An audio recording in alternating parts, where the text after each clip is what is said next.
ഇതുവരെ നിന്നോടു പരിഭവം മാത്രമേ പറഞ്ഞുള്ളൂ, എന്റെ പരിതാപം മാത്രമേ പറഞ്ഞുള്ളൂ.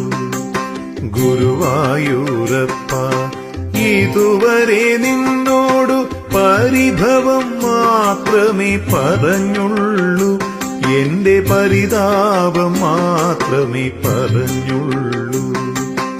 അവിടുത്തെ കാരുണ്യം ഓർക്കുമ്പോൾ ഇതരുതായിരുന്നെന്നു തോന്നുന്നു.